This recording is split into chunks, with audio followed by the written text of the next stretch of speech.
ഇടുക്കി ടൗണിൽ കനത്ത കാറ്റും മഴയും. തൊടുപുഴ ഡയറ്റ് ലാബ് UP സ്കൂളിന് സമീപം കനത്ത മഴയിൽ ഉപയോഗശൂന്യമായ ടെലിഫോൺ പോസ്റ്റ് ഇളകി. പോസ്റ്റ് നീക്കം ചെയ്യാൻ ആവശ്യപ്പെട്ടിട്ടും നടപടിയില്ലെന്നാണ് നാട്ടുകാർ പറയുന്നത്. സുബിൻ തോമസ് ചേരുന്നത് വിശദാംശങ്ങൾ നൽകാനായി. കഴിഞ്ഞ ദിവസങ്ങളിലായി അതിശക്തമായ മഴയാണ് സംസ്ഥാനത്തുടനീളം അനുഭവപ്പെടുന്നത്. ഒരുപാട് നാശനഷ്ടങ്ങൾ ഇതുമായി ബന്ധപ്പെട്ട് ഉണ്ടാവുകയും ചെയ്യുന്നുണ്ട്. ഇപ്പോൾ ഇടുക്കി ടൗണിൽ കനത്ത കാറ്റും മഴ ഉണ്ടായിരിക്കുകയാണ്.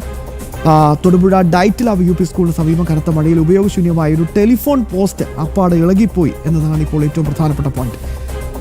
സുബിൻ തോമസ് ചേരുകയാണ്. സുബിൻ പറയും. കനത്ത കാറ്റിലും മഴയും ഇടുക്കി ജില്ലയിൽ തുടരുന്ന സാഹചര്യം. കഴിഞ്ഞ ദിവസങ്ങളെല്ലാം തന്നെ തൊടുപുഴ മേഖലയിൽ ശക്തമായ കാറ്റും മഴയും ഉണ്ടായിരുന്നു. നിലവിൽ ഈ ഇടുക്കി തൊടുപുഴ ടൗണിലാണ് ഈ ടെലിഫോൺ പോസ്റ്റ് അപകടാവസ്ഥയിലായി നിൽക്കുന്നത്.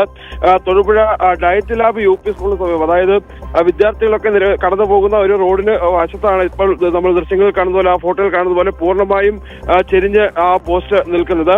ഈ പോസ്റ്റ് എടുത്തു മാറ്റണമെന്ന് നിരവധി തവണ പരാതി നൽകിയിരുന്നതാണ്. പക്ഷേ ഈ പോസ്റ്റ് നീക്കണമെന്ന് ആവശ്യപ്പെട്ടിട്ടും യാതൊരുവിധ നടപടിയും ഇതുവരെ ഉണ്ടായിട്ടില്ല എന്നുള്ള ഒരു ആക്ഷേപമാണ് നാട്ടുകാർ ഉൾപ്പെടെ മുമ്പോട്ട് വയ്ക്കുന്നത്. അടിയന്തരമായി തന്നെ ഈ പോസ്റ്റ് നീക്കാൻ ബന്ധപ്പെട്ട അധികൃതർ നടപടി സ്വീകരിക്കണമെന്നൊരു ആവശ്യം അവർ മുമ്പോട്ട് വയ്ക്കുന്നത്. കാരണം ദിനം പ്രതി നിരവധി ആളുകൾ നടക്കുന്ന ഒരു റോഡ്, നൂറുകണക്കിന് ആളുകൾ നടക്കുന്ന റോഡ്, അതോടൊപ്പം തന്നെ വിദ്യാർത്ഥികൾ ഉൾപ്പെടെ കടന്നു പോകുമ്പോൾ ഈ പോസ്റ്റ് ഒടിഞ്ഞു വീണാൽ അതൊരു വലിയ അപകടത്തിന് കാരണമാകും. ആ ഒരു കാരണം ചൂണ്ടിക്കാട്ടിയാണ് നിലവിൽ ഇപ്പോൾ ഈ പോസ്റ്റ് അടിയന്തരമായി എടുത്തു മാറ്റണമെന്നൊരു ആവശ്യം മുമ്പോട്ട് വെച്ചിട്ട്. പക്ഷേ ഇതുവരെ അതുമായി ബന്ധപ്പെട്ട് ഈ ടെലികോം അധികൃതർ ഒന്നും തന്നെ, അല്ലെങ്കിൽ BSNL അധികൃതർ ഒന്നും തന്നെ ഇതുമായി ബന്ധപ്പെട്ട് കൃത്യമായൊരു നടപടി എടുക്കുന്നില്ല എന്നുള്ള ആരോപണമാണ് നാട്ടുകാർ മുമ്പോട്ട് വയ്ക്കുന്നത്.